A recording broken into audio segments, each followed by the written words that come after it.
Hello बच्चों, class 12 के नए सीरीज में आप सभी लोगों का स्वागत है। आज के लेक्चर में हम लोग पढ़ने वाले हैं सुपरपोजिशन प्रिंसिपल के बारे में। सुपरपोजिशन प्रिंसिपल को दूसरे नाम से भी जानते हैं हम लोग, जिसको बोलते हैं force between the multiple charges. Clear है? तो सुपरपोजिशन प्रिंसिपल होता क्या है पहले देख लेते हैं। बोला क्या है, मेरे पास कोई एक एक्सेस है,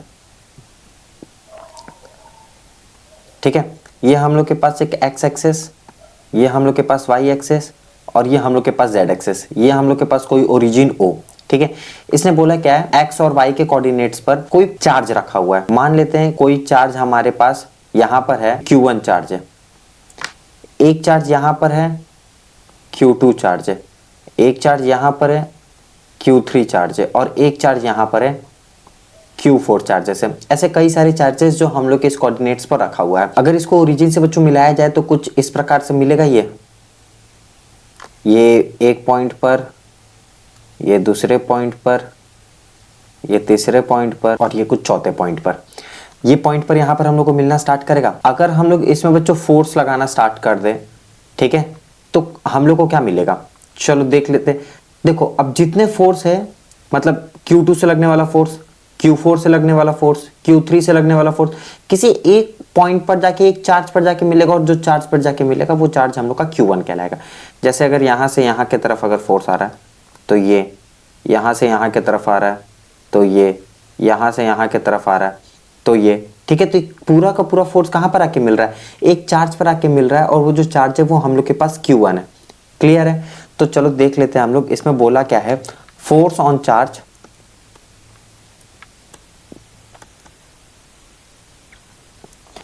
Q1 ड्यू टू Q2, ठीक है। Q1 से Q2 की तरफ जो हम लोग के पास फोर्स लग रहा है वो कौन सा फोर्स लग रहा है, तो देख लेते हैं हम लोग। F(1)(2) वेक्टर में लगा देना। तो F(1)(2) is equal to Q1 Q2 upon में 4 पाई एप्सिलॉन नॉट R(2)(1) का square into unit vector of R(2)(1). Clear है? अगर ऐसे हम लोग 1,3 के लिए निकाल ले, F(1)(3) मतलब जो चार्ज हम लोग के पास जा रहा है, जो हम लोग के पास फोर्स है, जिस चार्ज पर जा रहा है वो कहां से जा रहा है, 1 से लेके 3 तक जा रहा है।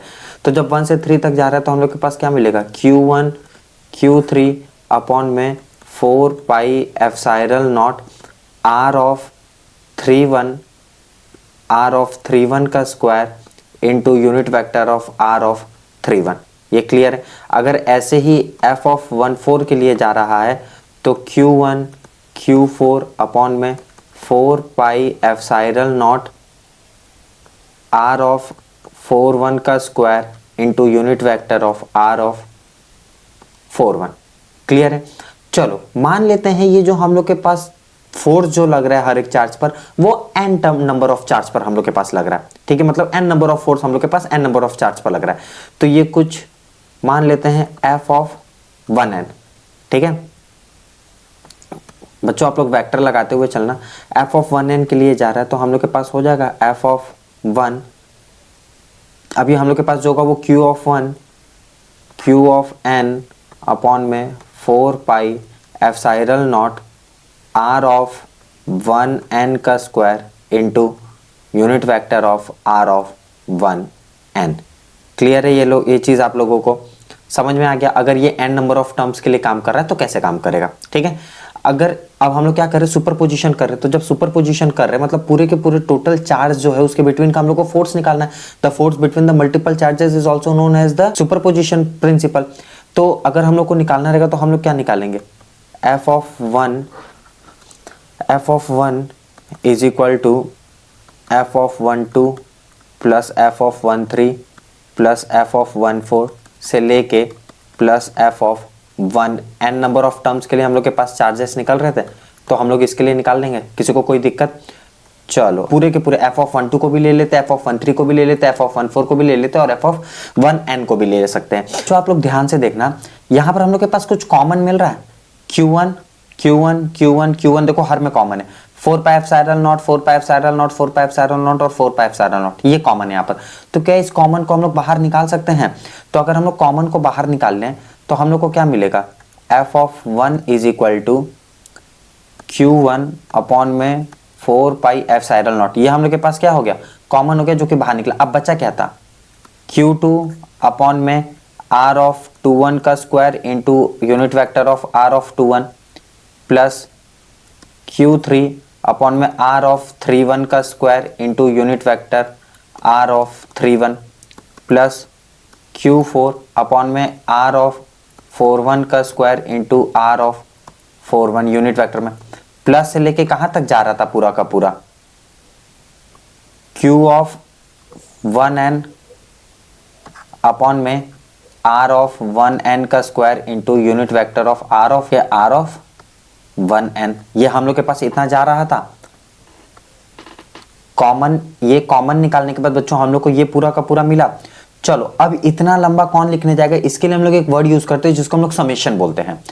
तो क्या हम लोग लिख सकते हैं f of 1 is equal to Q1 upon में 4 पाई एप्सिलॉन नॉट। ठीक है, कहां से कहां तक जा रहा था, 1 तो जा ही रहा था, तो summation of i is equal to कहां से, 2 से ले रहे हैं, 3 से ले रहे हैं, 4 से ले रहे हैं, 5 से ले रहे हैं, 6 से ले रहे हैं, ऐसे अनगिनत नंबर तम तक जो हम लोग ले रहे हैं वो n तम तक ले रहे हैं।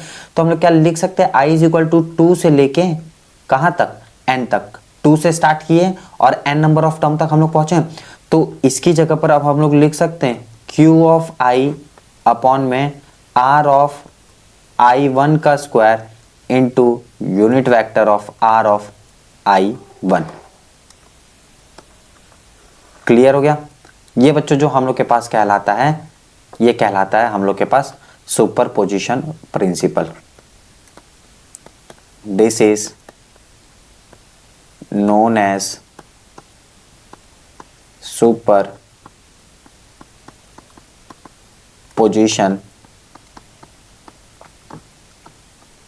प्रिंसिपल। क्लियर है, सुपरपोजिशन प्रिंसिपल क्या होता है आप लोगों को समझ में आ गया? किसी को कोई भी डाउट? ये जो हम लोग के पास फॉर्मूला बना है ना बच्चों, ये हम लोग के पास जनरल फॉर्मूला बना है।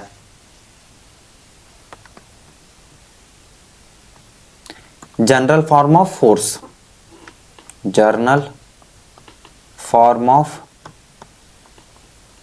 फोर्स। क्लियर हो गया? किसी को कोई भी डाउट है सुपरपोजिशन प्रिंसिपल क्या होता है? तो आज के लेक्चर में बस बच्चों इतना ही, मिलते हैं अगले लेक्चर में। Thank you.